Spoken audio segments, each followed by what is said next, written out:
So, 2 weeks ago, I missed a podcast episode and an email newsletter and social media posts, all for a family emergency and life. You know, sometimes things don't go as planned. And so in this episode, I want to talk about normalizing that a little bit, but also what do you do when life makes it hard to be consistent with your marketing? And just, like, the humanness of it all? So we'll get into that and more in this week's episode, but first, a word from our sponsor. Riverside is the all-in-one podcast recording and editing tool that I use for this right here show. I use it to edit not only the audio and the video, it is like chef's kiss magical, making the entire process so easy. Plus, I love their magic AI clips. Their little AI robot in the background pulls out the most impactful moments of the episodes without me having to comb through and do it myself, resizes them for social media. So those vertical videos you see on TikTok and Reels, those all come from Magic AI inside of Riverside. It's literally one click. It spits out 10 clips. I pick the best one and away I go. Saves me so much time. If you want to get on the Riverside train, check it out today. The link's in the show notes and make sure to use my code DREA, DREA at checkout to get 15% off your membership. I'm going to be honest. When I missed that week, I felt awful about it. I felt like a lot of guilt. Like that's internal feelings like, man, I should have done that.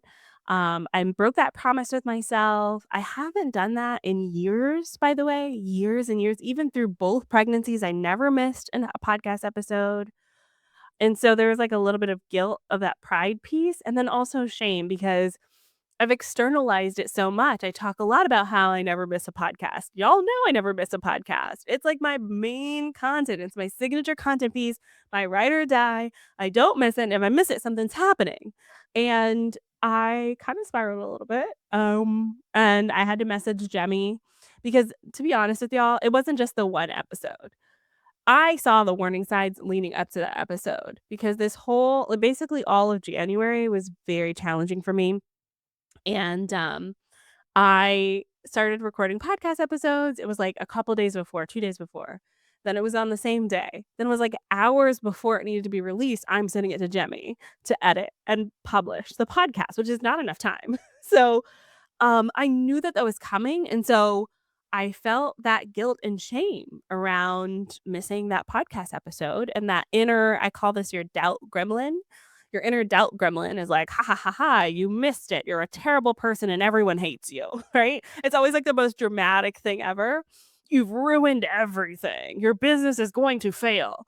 And so I just want to normalize that. Like we all have those moments. And I'm here on the other side of it, and I'm actually batch recording podcast episodes right now so that I can get in front of it because I know life is gonna be life and again. And so I wanna talk about how this is part of it, like, falling off the rhythm is part of it. There's actually a pro, like, this can be good thing for you to go quiet sometimes. It could be good to take a step back. It could be good to have a moment to, like, regroup and gather yourself. The difference is we're gonna get back on that wagon or on the horse or however it goes. We're going to be loud again. We're not going quiet forever. It's just for a moment. And I think it's absolutely ridiculous, actually, that we expect so much from the people around us. I was talking with someone about this recently about text messages. It is absolutely ridiculous that there's an expectation, like a societal expectation, a cultural expectation that if someone texts you and you don't respond within hours, it's rude. A day, really rude. And in my mind, I'm like, but we have stuff going on. Like, we have stuff happening. Like, if I don't respond to you for hours, I'm busy. I'm busy. You know what I mean? Sometimes I go days before I respond to someone.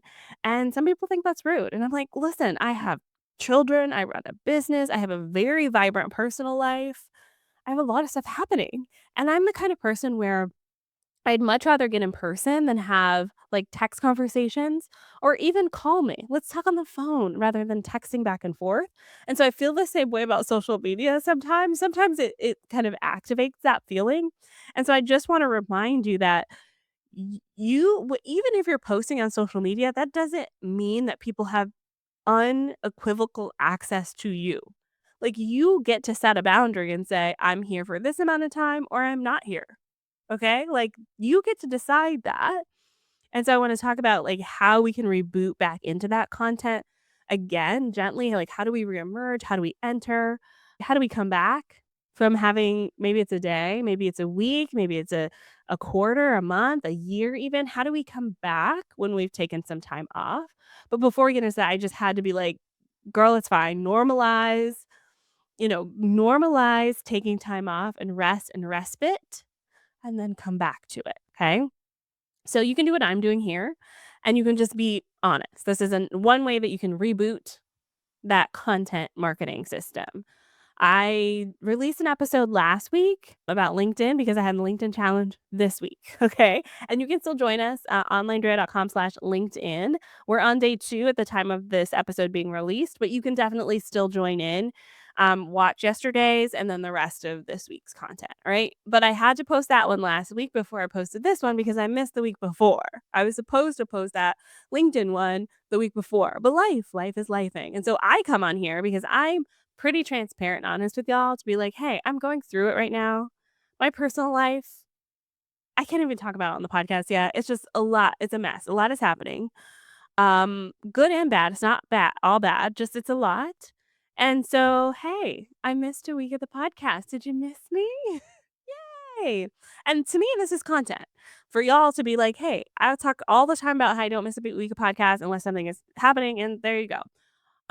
Posting unpolished is better than waiting for polished perfection. You're not gonna get perfection.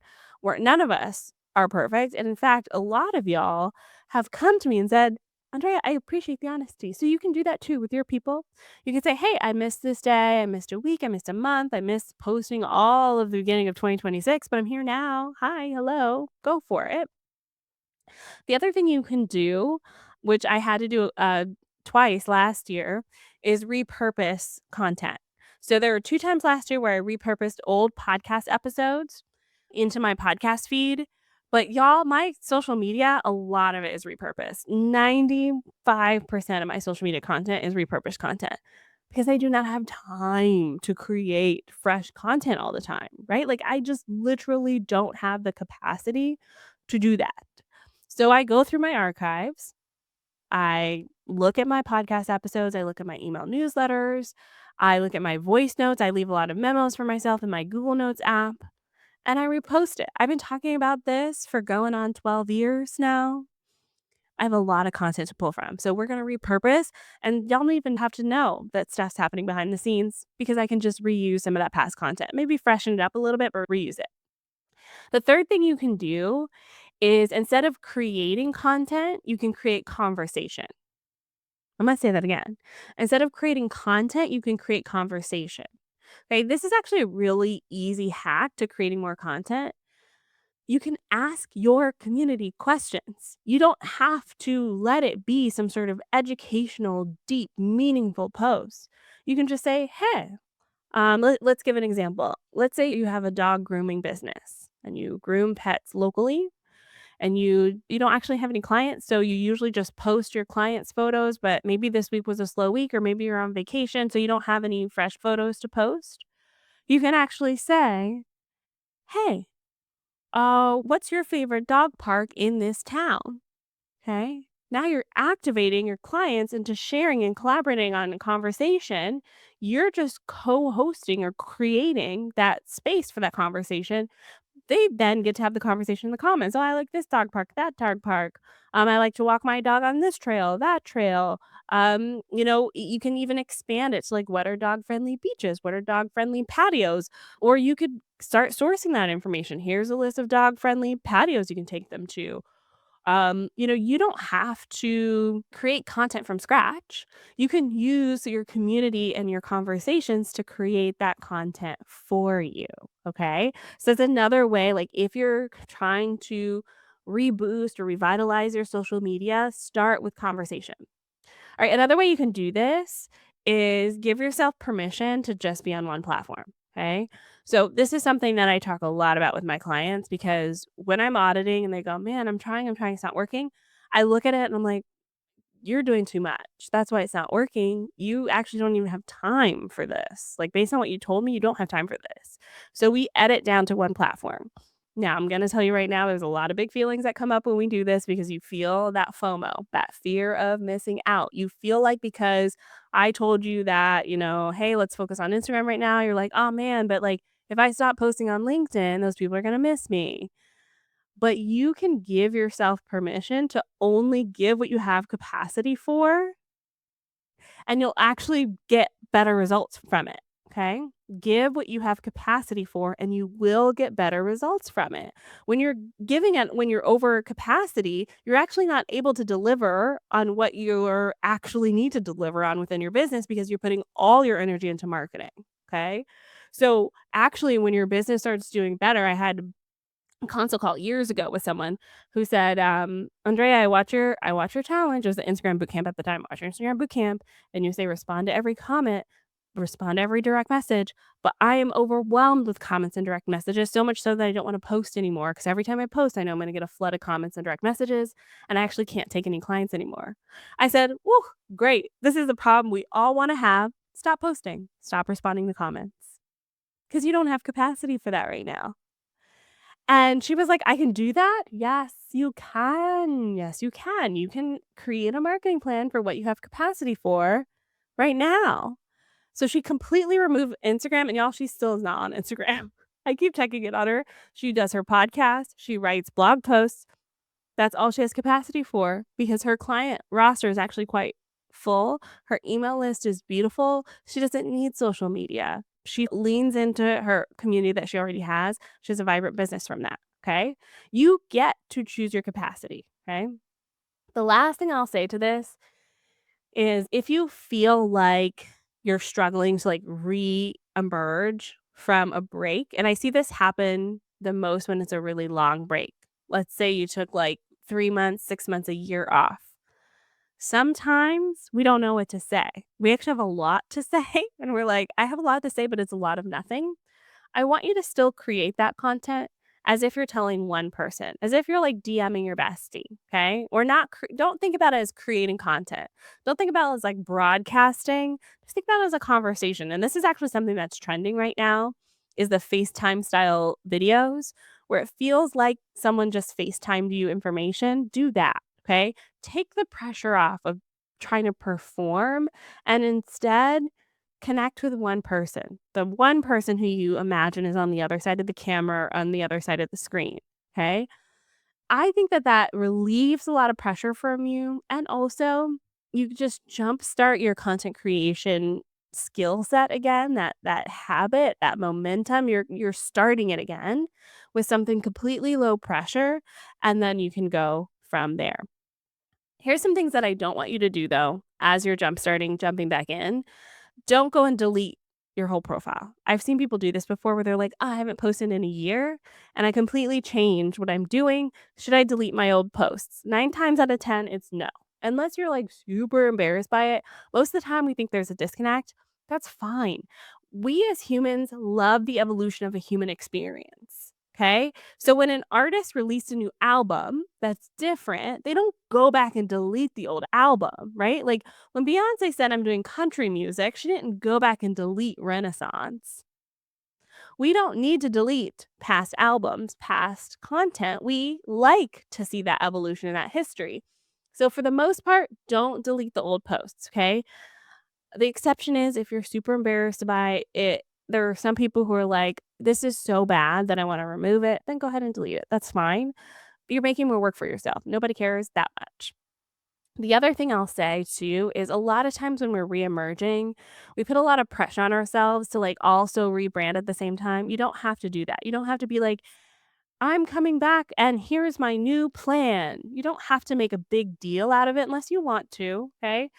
You can just say, "I'm back and thank you. And I'm excited to be here," right? We don't have to apologize. We don't have to say, "I'm sorry for not posting last week." We don't have to say, "I missed posting for a year and I need to apologize. We don't expect that, okay, as your community. In fact, we wanna celebrate you, so show up with the expectation that we're gonna celebrate you, okay? So, if this is you and you're reemerging from some time off, whether it was a day, a week, a month, a quarter, a year, I want you to give yourself the one win of creating that one post. Okay. You could be like me and just say, this is content now. You can repurpose something and just keep going as if nothing had changed. You can announce it or not. You can start a conversation. You can be educational if you want, but I want you to put yourself out there. That's it. Just one post. And we're not measuring ourselves against this one post. This post is purely to get back into the habit of it. Okay. And if you did it, you did the dang thing. And I'm so proud of you. And send me the post so that I can celebrate you. All right. If you want to stay connected with me, come on in, join our LinkedIn challenge. It's still happening this week, February 16th through the 20th. This is day 2 of the challenge today. I would love to see you there. And even if you're coming in late, you're listening to this a little bit later, still sign up for the challenge because you'll still be able to watch the replays. And that's all for today. Make sure you rate and review us on Spotify and Apple Podcasts. It helps spread the word about shows like this and helps us reach the right people. I'll be back next week with another episode, but that's all for today. Bye for now.